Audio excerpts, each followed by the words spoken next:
What's up, you corn gobblers? This is the final Kover video. I know. I think I've said that like 2 times actually, but I digress.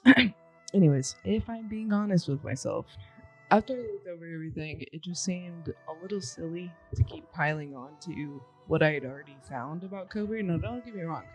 I did find a few more concerning loose ends, mostly on the people that own Kover. Because at the end of the day, who's paying for this shit, right?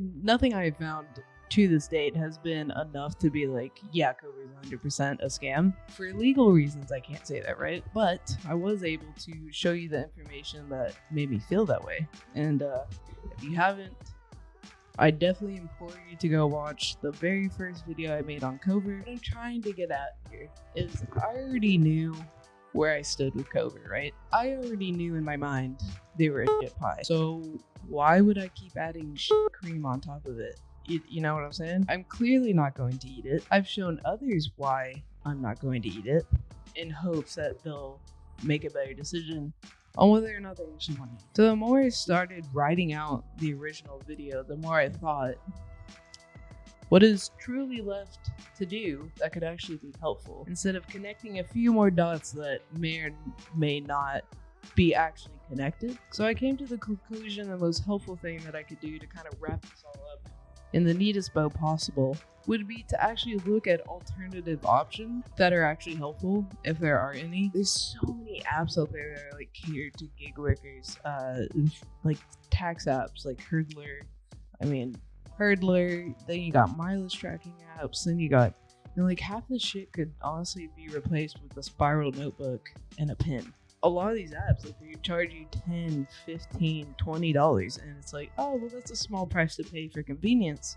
But you also have to remember it all adds up, and it's 75% of it, in my personal opinion, is unnecessary. These gig assistance apps pop up and they're like, hey, we know you don't make a lot of money, but why don't you just give us a good percentage of your income in exchange for filling a niche that you didn't even know you needed filled in the first place? Because you probably don't. But can you still give us your money? Thank you. So now we're going to take a look. We're going to start looking around.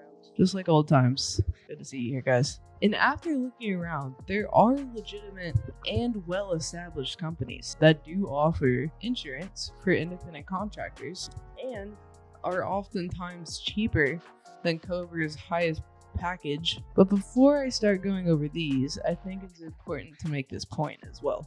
While there are insurance options out there for independent contractors, I think you really need to sit down and ask yourself, how much gig work am I actually doing?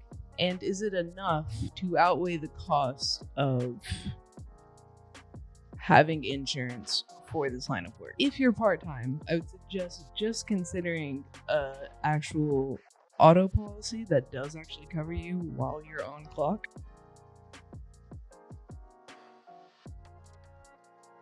So let's say you do this super full-time, right? You're clocking 40 plus hours in gig work, you're killing it. What legitimate options are out there to help give you a little more peace of mind? Well, there are actually a lot, and it's actually overwhelming.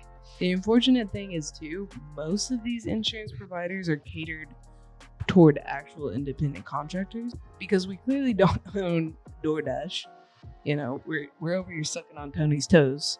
We don't hire employees. We don't have a lot of independent qualities besides deciding our own hours. So a lot of these companies in reality can't offer as much, but there is a large section that can, and it's slowly growing and becoming more of a norm to implement in the insurance field.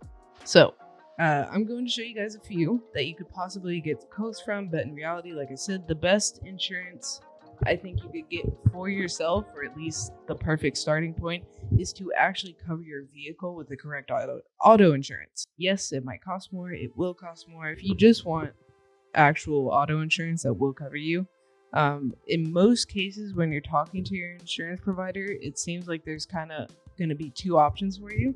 So you can either add on rideshare insurance, which will generally be your cheapest option. It said it could increase it by around 15%. From what I was seeing, or your insurance will make you get a completely new policy, which is the much more expensive option, but totally worth it though. and I'm not making it sound great, but like I said, you need to do your own risk assessment and see if the cost for peace of mind is worth the gig trade-off. In all situations, I think car insurance is absolutely worth it 100% of the time. I was guilty of not using it at first, but I definitely have stepped up, and I feel a lot better now when I'm driving around. So besides the proper auto policy that covers your car for work, let's say you want more than that though, right? A little more butter on your biscuits. What other options do you have besides Kover? There are 3 sectors of insurance you want to be looking at. Okay, there's general liability insurance. Say it's been a tough day. A french fry flies in your eye and you accidentally drive through the customer's house. Extreme, but possible. This would have you covered. Second, there's personal liability insurance. If somebody wanted to sue you for negligence, right? For example, the customer's fries were colder than Happy Feet, and they saw you didn't have a hot bag. Well, that's negligence, and they're suing. Nobody would. I couldn't think of any examples, okay, for that one. Finally, there is worker compensation coverage. But Dash, I don't have any employees working for me. Well, you don't need them. Okay, because you can still qualify for coverage for wages to help if you're unable to work due to injury, sickness, etc. Out of all of those, workers' compensation coverage seemed the most reasonable and necessary to our type of work. And if you do want to go down any of those routes, you'll want to look for insure tech providers. They seem to be like the leading insurance coverage for gig work, and they cover gig work. They can offer you tailored plans that are actually affordable. They have customer service you can get a hold of and are providing you an actual reliable service that Kover still remains shaky on and acts like they're the only one out there providing coverage for gig workers when they're not, right? They want to create that need. They want to make you seem like it's absolutely necessary and they're the only ones that can offer it, but they aren't. There's a little bit of legwork you need to do to kind of reach out to these different companies and get quotes based on your needs and concerns. And I've also taken the liberty to link to the top 15 insurtech companies out there that you can work with and get quotes from. Me personally, honestly, I'm fine with just proper auto insurance to cover me. But to somebody else that is, this is their everyday, maybe one of these coverage options could actually be really useful to you and offer a much better peace of mind out there while doing this line of work. So I know this wasn't the most entertaining or fun topic, but it just felt right to properly wrap up this entire Kover thing because I just felt like I've always kind of left it open-ended. I hope this is the last video I have to make. It was a very interesting ride. And not everyone was fond of me speaking out about Kover, but I still stand by everything I said.